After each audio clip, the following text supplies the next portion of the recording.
بسم اللہ الرحمن الرحیم۔ السلام علیکم دوستو، نبی کریم صلی اللہ علیہ وآلہ وسلم کائنات کی مقدس و پاکیزہ ترین ہستی ہیں۔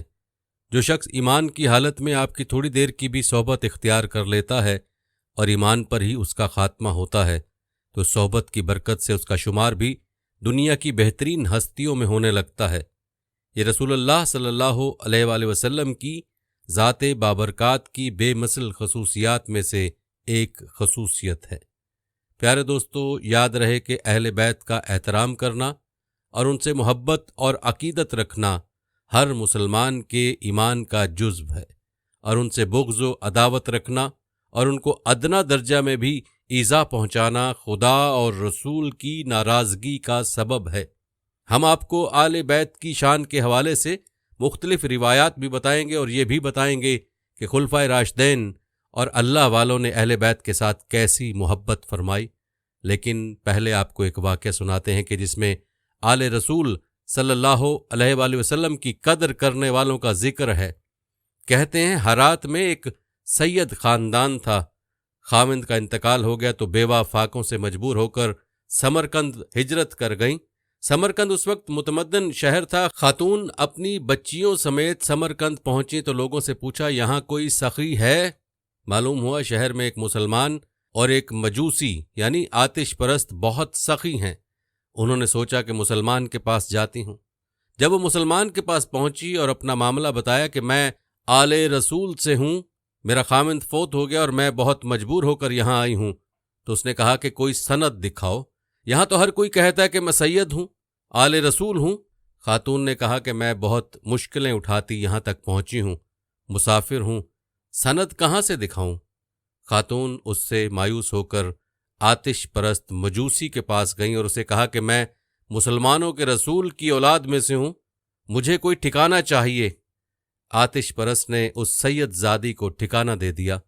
اسی رات مسلمان نے خواب دیکھا کہ جنت کا ایک محل ہے اور اس کے دروازے پر حضور اکرم صلی اللہ علیہ وآلہ وسلم کھڑے ہیں۔ یہ پوچھتا ہے یا رسول اللہ، یہ محل کس کا ہے؟ آپ نے فرمایا ایک ایمان والے کا ہے۔ یہ کہتا ہے کہ یا رسول اللہ، میں بھی ایمان والا ہوں، مجھے عنایت ہو۔ آپ نے فرمایا کہ ایمان والا ہے تو گواہ پیش کر کہ تیرے ایمان کی کیا سند ہے؟ وہ کانپ گیا۔ تو آپ نے فرمایا کہ میری بیٹی تجھ سے ٹھکانہ مانگنے آئی تھی اور تو نے اس سے سند مانگی کہ اپنے سید ہونے کی سند پیش کر۔ جب اس مسلمان کی آنکھ کھلی تو بہت پریشان ہوا، نوکروں سے پوچھنے لگا کہ پتہ کرو کہ وہ کل والی بی بی کدھر گئیں۔ انہوں نے جواب دیا کہ وہ تو آتش پرست لے گیا۔ اس مسلمان نے سردی میں جوتے پہنے نہ کپڑے، دوڑ لگائی اور اس کا دروازہ کھٹکھٹانے لگا۔ وہ باہر نکلا تو کہا کہ میرے مہمان واپس کرو۔ آتش پرست بولا وہ تو میرے مہمان ہیں۔ مسلمان نے کہا میں تمہیں 300 دینار دیتا ہوں، مجھے میرے مہمان واپس کر دو۔ مجوسی رونے لگا اور کہا کہ حضور دیکھے بغیر سودا کیا تھا، اب جب دیکھ لیا تو کیسے واپس کر دوں؟ جس خواب میں تجھ کو دھکے ملے اس خواب کو میں نے بھی دیکھا کہ اللہ کے نبی نے تجھے دور کیا اور میری طرف متوجہ ہو کر کہا کہ تو نے میری بیٹی کو ٹھکانہ دیا، تجھے اور تیری نسل کو جنت مبارک ہو۔ اب میں کلمہ پڑھ کر ایمان لا چکا ہوں۔ سبحان اللہ۔ یہ ہے شان آل رسول صلی اللہ علیہ وآلہ وسلم کی، قدر کرنے والوں کی، اور جو خود رسول اللہ صلی اللہ علیہ وآلہ وسلم اور اہل بیت سے محبت کرے گا تو اس کی کیا شان ہوگی۔ چلیے بڑھتے ہیں اپنے موضوع کی جانب اور سب سے پہلے بات کرتے ہیں کہ اہل بیت کون لوگ ہیں، یعنی کن لوگوں کو اہل بیت کہا جائے گا، اس کا سمجھنا انتہائی ضروری ہے۔ یاد رہے کہ اہل بیت کے معنی ہیں گھر والے۔ اہل سنت والجماعت کے نزدیک اہل بیت سے مراد نبی کریم صلی اللہ علیہ وآلہ وسلم کے وہ تمام اہل خانہ ہیں جن پر زکوٰۃ و صدقہ حرام ہے۔ ان میں آپ صلی اللہ علیہ وآلہ وسلم کی اولاد حضرت زینب، حضرت رقیہ، حضرت ام کلثوم اور حضرت فاطمہ رضی اللہ تعالیٰ عنہا، آپ کے نواسے نواسیاں، آپ کے چچا حضرت حمزہ اور حضرت عباس رضی اللہ تعالیٰ عنہما، آپ کی پھوپھی حضرت صفیہ رضی اللہ عنہا، آپ کی تمام ازواج مطہرات اور بنو ہاشم کے سارے مسلمان مرد و عورت شامل ہیں۔ چنانچہ اہل بیت کی 3 قسمیں ہو گئیں، بیت نسبی، بیت سکنی، بیت ولادت۔ بنو ہاشم یعنی عبد المطلب کی اولاد کو نسب کے اعتبار سے حضور صلی اللہ علیہ وآلہ وسلم کا اہل بیت نسبی کہا جائے گا۔ ازواج مطہرات کو رسول اللہ صلی اللہ علیہ وآلہ وسلم کا اہل بیت سکنی یعنی اہل خانہ کہا جائے گا، اور آپ صلی اللہ علیہ وآلہ وسلم کی اولاد کو اہل بیت ولادت کہا جائے گا۔ حضرت علی، حضرت فاطمہ، حضرت حسن اور حضرت حسین رضی اللہ عنہم کو نبی کریم صلی اللہ علیہ وآلہ وسلم سے جو خاص قرب اور تعلق تھا، ان کے فضائل و مناقب جس کثرت سے ذخیرہ حدیث میں وارد ہوئے، اس بنا پر ان چار ہستیوں کو اہل بیت میں خصوصی و امتیازی درجہ حاصل ہے۔ سید کا لفظ بھی صرف انہی کے لیے مخصوص ہے جو حضرت علی رضی اللہ تعالیٰ عنہ اور حضرت فاطمہ رضی اللہ عنہا کی اولاد میں سے ہیں۔ سید کا لفظی مطلب سردار ہے، جو احتراماً ان کو حضرت محمد صلی اللہ علیہ وآلہ وسلم کی قرابت کی وجہ سے کہا جاتا ہے۔ عربی میں ان کے لیے شریف کا لفظ استعمال ہوتا ہے۔ چلیے اب بات کرتے ہیں اہل بیت کے فضائل و مناقب کی۔ امام احمد ابن حنبل رحمۃ اللہ علیہ روایت کرتے ہیں کہ جب سورہ شورى کی یہ آیت نازل ہوئی، قُل لَا أَسْأَلُكُمْ عَلَيْهِ أَجْرًا إِلَّا الْمَوَدَّةَ فِي الْقُرْبَى، ترجمہ ہے اس کا، اے ہمارے رسول کہہ دیجئے کہ میں تم لوگوں سے اپنی تبلیغ دین کا کچھ اجر نہیں مانگتا سوائے اس کے کہ میرے قرابت داروں سے مودت رکھو۔ مودت یعنی ان سے محبت، عقیدت اور انسیت کا تعلق قائم رکھو۔ حضرت عبداللہ ابن عباس رضی اللہ عنہما سے مروی ہے کہ جب یہ آیت نازل ہوئی تو لوگوں نے رسول اللہ صلی اللہ علیہ وآلہ وسلم سے پوچھا، یا رسول اللہ صلی اللہ علیہ وآلہ وسلم، اہل قرابت سے کون لوگ مراد ہیں جن کی محبت ہم پر واجب کی گئی ہے؟ آپ صلی اللہ علیہ وآلہ وسلم نے فرمایا، علی، فاطمہ اور ان کے دونوں بیٹے۔ دوستو، روایات میں آتا ہے کہ نبی کریم صلی اللہ علیہ وآلہ وسلم حجۃ الوداع سے واپس ہو رہے تھے کہ رابغ کے پاس خم نامی ایک چشمے پر قیام فرمایا، چونکہ عرفہ کے میدان میں یہ آیت نازل ہو چکی تھی، الیوم اکملت لکم دینکم واتممت علیکم نعمتی ورضیت لکم الاسلام دینا، آج میں نے تمہارے لیے تمہارا دین مکمل کر دیا ہے، تم پر اپنی نعمت تمام کر دی اور تمہارے لیے اسلام کو بطور دین چن لیا ہے۔ آپ صلی اللہ علیہ وآلہ وسلم کو محسوس ہوا کہ اب آپ کا وقت قریب ہے، اس لیے صحابہ کرام کی اس عظیم اجتماع کو غنیمت سمجھتے ہوئے انہیں چند نصیحتی کلمات سے نوازا۔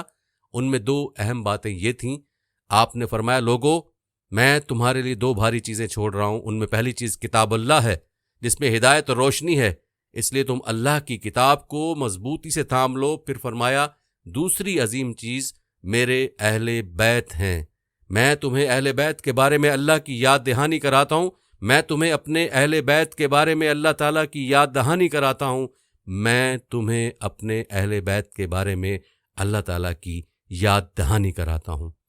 پیارے دوستو، خود ہی سوچ لیں کہ اہل بیت کے بارے میں نبی کریم صلی اللہ علیہ وآلہ وسلم نے کیسی تاکید فرمائی ہے۔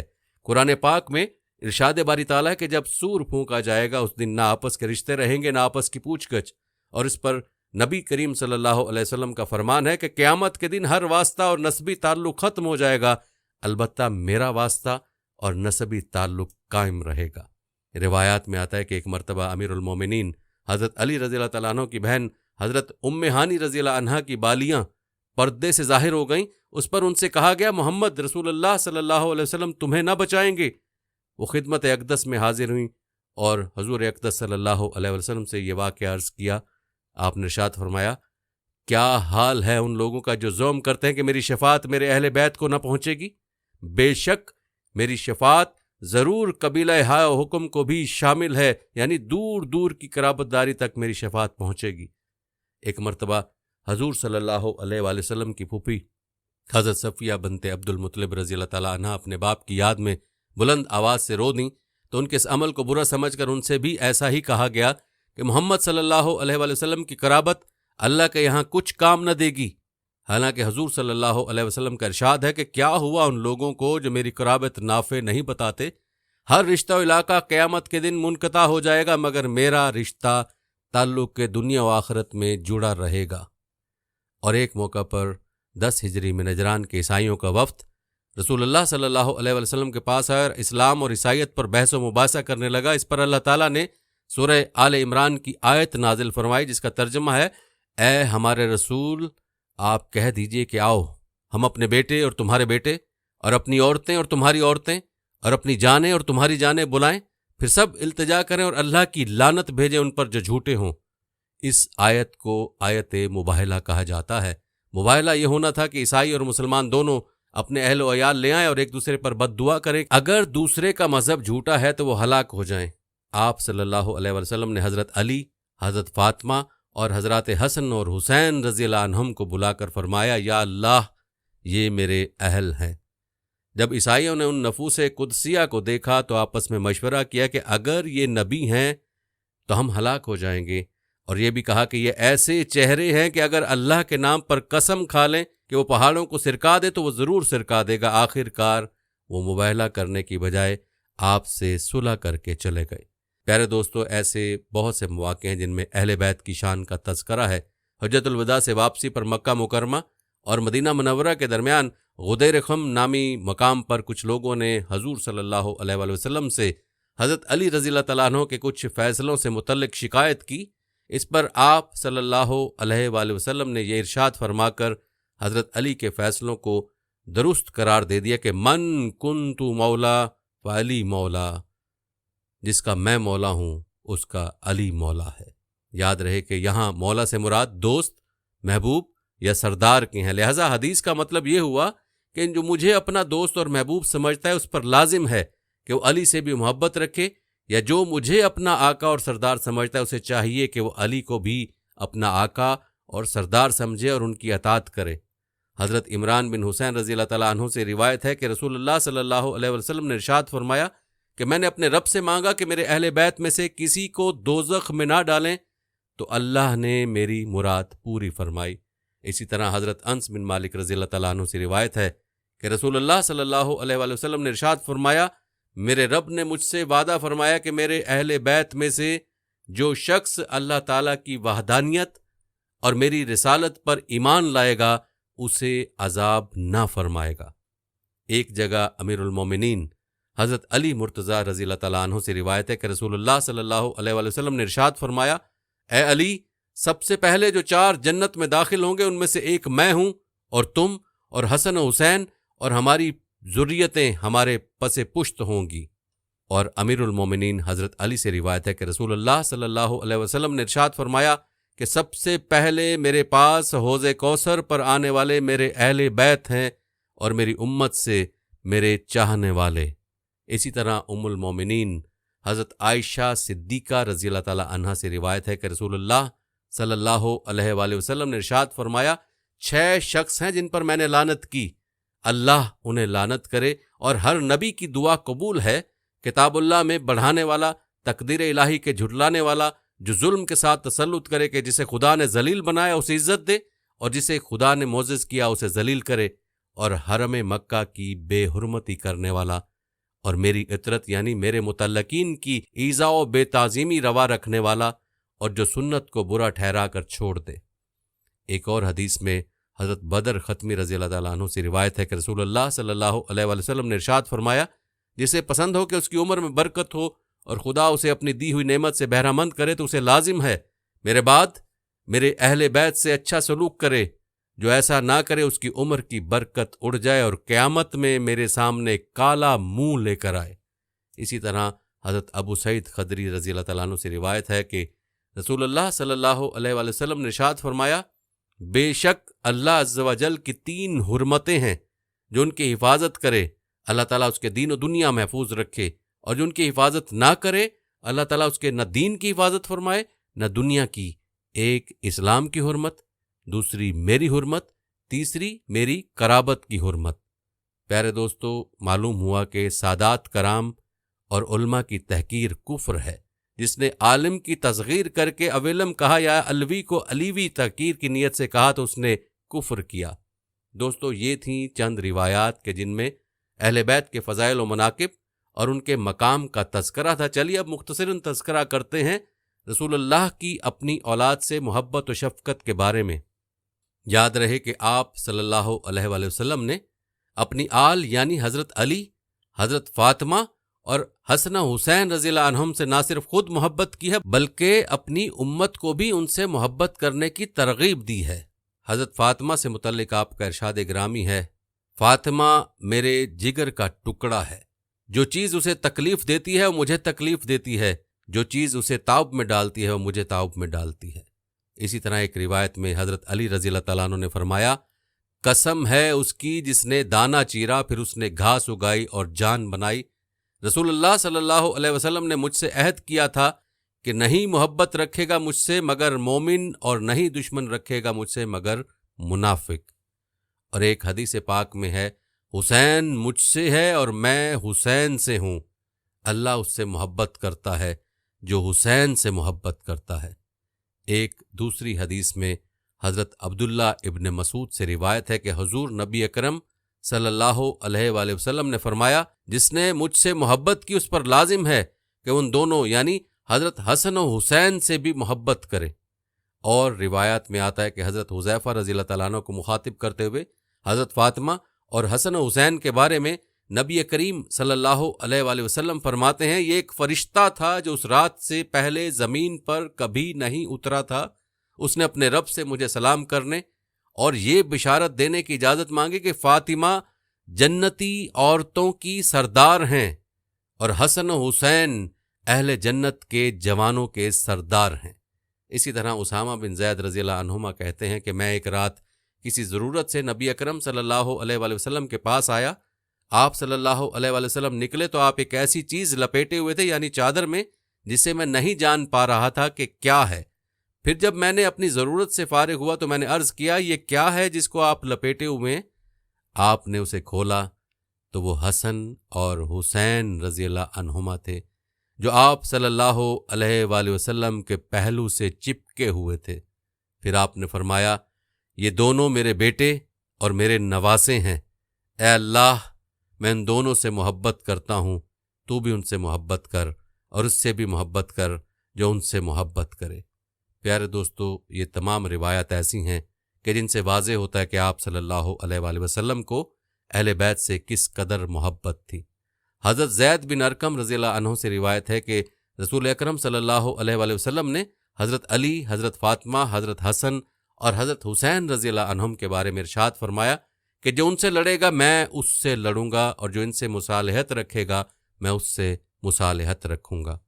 ایک دوسری روایت میں حضور اکرم صلی اللہ علیہ وآلہ وسلم نے ارشاد فرمایا کہ جس نے میری اولاد پر احسان کیا اور میری اولاد کسی وجہ سے اس کا بدلہ نہ چکا سکی تو اس شخص کا بدلہ قیامت کے دن میں چکاؤں گا۔ سبحان اللہ، کیسی شان ہے اہل بیت کی۔ ام المومنین حضرت ام سلمہ رضی اللہ عنہا کے گھر میں قرآن پاک کی سورہ احزاب کی یہ آیت نازل ہوئی جس کا ترجمہ ہے اے اہل بیت، اللہ چاہتا ہے کہ تم سے آلودگی کو دور رکھے اور تمہیں اچھی طرح پاک کر دے۔ تو رسول اللہ صلی اللہ علیہ وآلہ وسلم نے حضرت فاطمہ، حضرت علی، حضرت حسن اور حضرت حسین رضی اللہ عنہم کو بلا کر ان پر چادر اوڑھائی۔ حضرت علی پیچھے کھڑے تھے، ان پر بھی چادر ڈال دی، پھر فرمایا اے اللہ یہ میرے اہل بیت ہیں، اے اللہ ان سے آلودگی دور کر کے انہیں خوب پاک کر دے۔ حضرت ام سلمہ نے عرض کیا اللہ کے نبی میں بھی ان کے ساتھ ہوں؟ آپ نے فرمایا تو اپنی جگہ ہے اور خیر پر ہے۔ پیارے دوستو، یہ تھیں چند روایات اہل بیت کے ساتھ نبی کریم صلی اللہ علیہ وسلم کی محبت اور شفقت کے حوالے سے، اور اب مختصراً تذکرہ کرتے ہیں خلفائے راشدین کی آل رسول سے محبت کا۔ حضرت ابو بکر رضی اللہ تعالیٰ عنہ نے فرمایا کہ اس ذات کی قسم جس کے ہاتھ میں میری جان ہے، میرے نزدیک اللہ کے رسول صلی اللہ علیہ وآلہ وسلم کے اہل قرابت کے ساتھ حسن سلوک کرنا میرے اپنے اہل قربت کے ساتھ حسن سلوک سے زیادہ محبوب ہے۔ اور حضرت عقبہ بن حارث رضی اللہ عنہ بیان کرتے ہیں کہ حضرت سیدنا ابو بکر صدیق رضی اللہ تعالیٰ عنہ نے ہمیں عصر کی نماز پڑھائی، پھر آپ اور حضرت علی کھڑے ہو کر چل دیے۔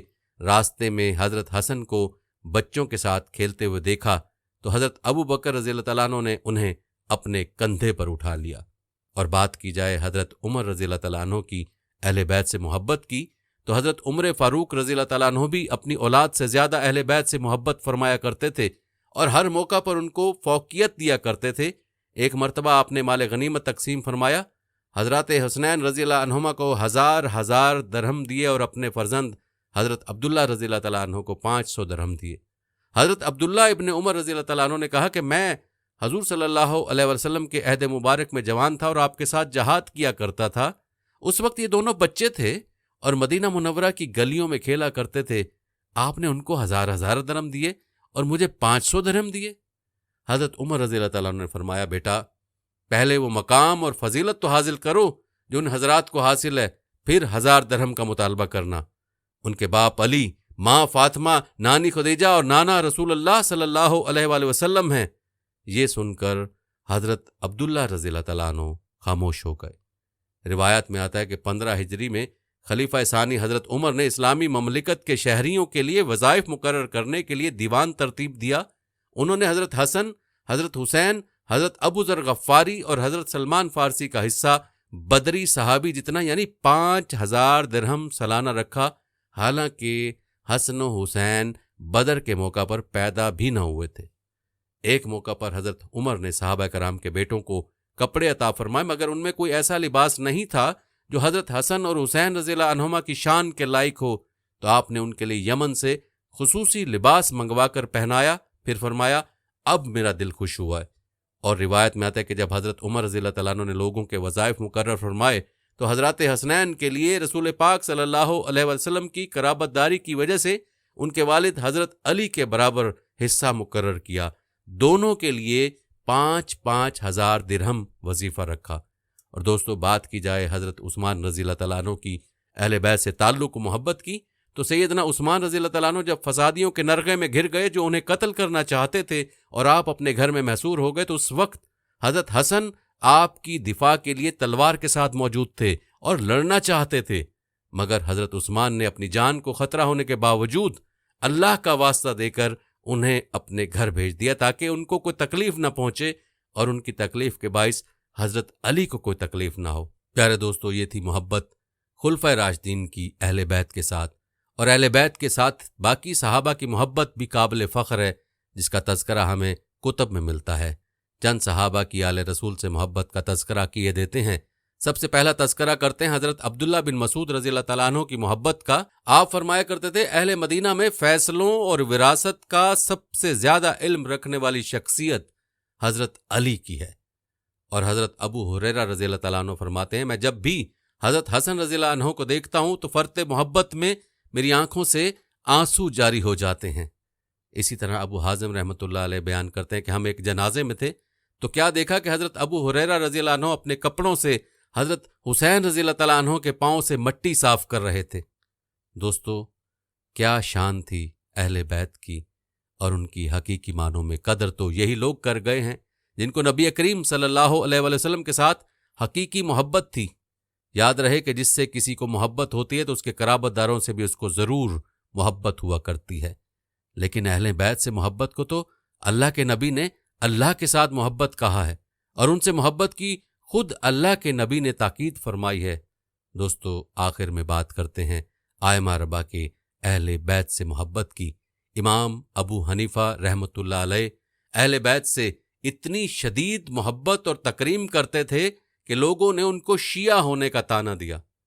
امام ابو حنیفہ رحمۃ اللہ علیہ آل رسول کے ظاہر و پوشیدہ نادار لوگوں پر خوب خرچ کر کے ان کی قربت حاصل کرتے تھے۔ آپ نے ان میں سے ایک نادار آدمی کو خفیہ طور پر 12,000 درہم بھجوائے۔ آپ اپنے ساتھیوں کو بھی ان کی تعظیم کا درس دیا کرتے تھے۔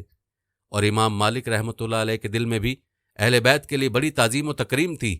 عباسی دور کے والی مدینہ جعفر بن سلیمان نے کوڑوں سے آپ کے جسم مبارک کو مارنا شروع کیا تو آپ بے ہوش ہو گئے۔ جب ہوش آیا تو حاضرین سے فرمایا، میں نے اس اذیت دینے والے کو معاف کر دیا ہے۔ لوگوں نے وجہ پوچھی تو آپ نے فرمایا، مجھے خوف ہوا کہ اگر اسی حالت میں میری موت واقع ہو جائے اور حضور صلی اللہ علیہ وسلم کی ملاقات ہو جائے تو مجھے اس وقت ندامت و شرمندگی نہ اٹھانی پڑے کہ میری وجہ سے حضور صلی اللہ علیہ وآلہ وسلم کے ایک قرابت دار کو عذاب دوزخ کا مزہ چکھنا پڑے۔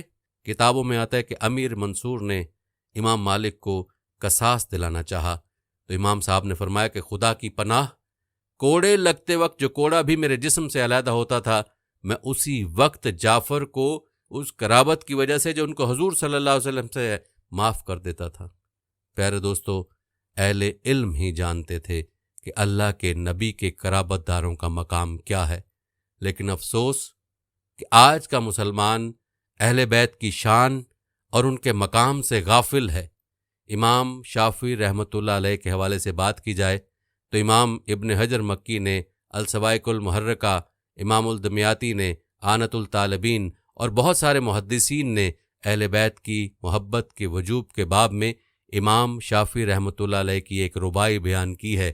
امام شافعی فرماتے ہیں، یا اہل بیت رسول اللہ حبکم فرض من اللہ فی القرآن انزلہ کفاکم من عظیم القدر انکم من لم یصل علیکم لا صلاۃ لہ، جس کا ترجمہ ہے، اے اہل بیت رسول اللہ صلی اللہ علیہ وآلہ وسلم، آپ سے محبت کرنا اللہ کی طرف سے فرض ہے جسے اس نے قرآن مجید میں نازل کیا، اور آپ کے لیے عظیم مرتبہ ہی کافی ہے کہ آپ وہ ہستی ہیں کہ جو شخص آپ پر درود نہ پڑھے اس کی نماز مکمل نہیں ہوتی۔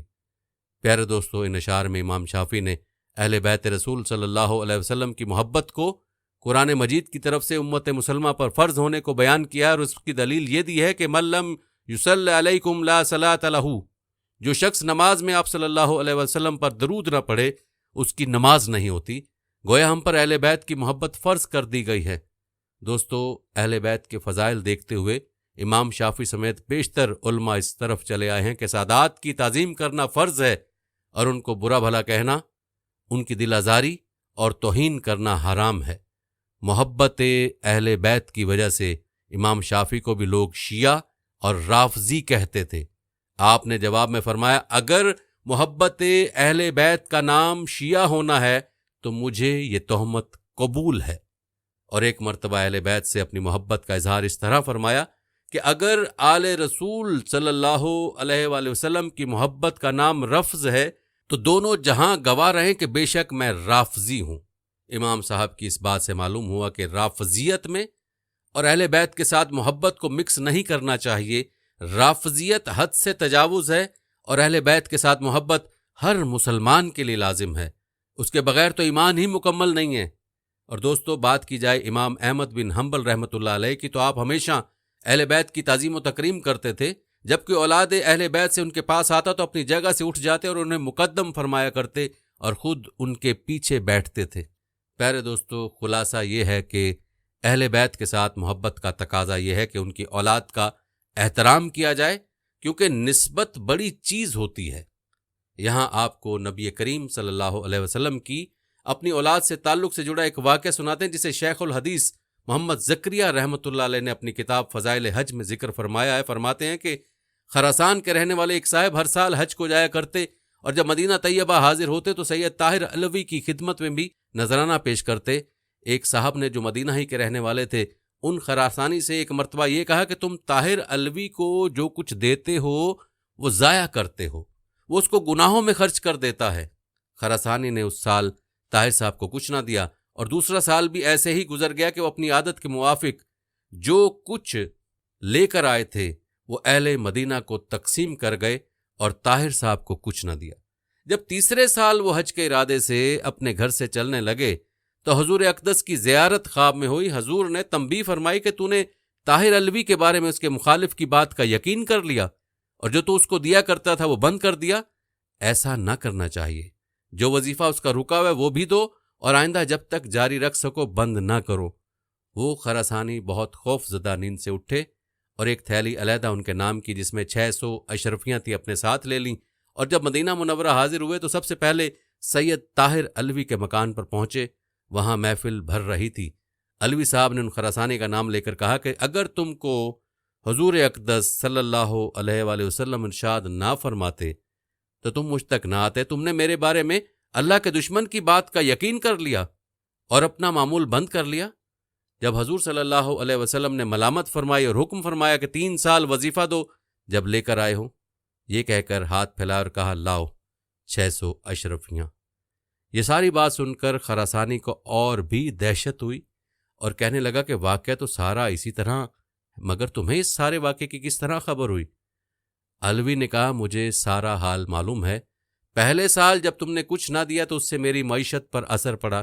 جب دوسرے سال تم آ کر چلے گئے اور مجھے تمہارے آنے اور جانے کا حال معلوم ہوا تو مجھے بہت ذک ہوئی، اور میں نے حضور اقدس کو خواب میں دیکھا۔ حضور نے ارشاد فرمایا تو رنج نہ کر، میں نے فلاں خراسانی کو خواب میں تنبیہ کر دی اور اسے کہہ دیا کہ گزشتہ بھی ادا کرے اور آئندہ بھی حت المقدور بند نہ کرے۔ میں نے اس خواب پر اللہ کا شکر ادا کیا، جب سامنے آئے تو یقین ہو گیا تم نے خواب دیکھ لیا۔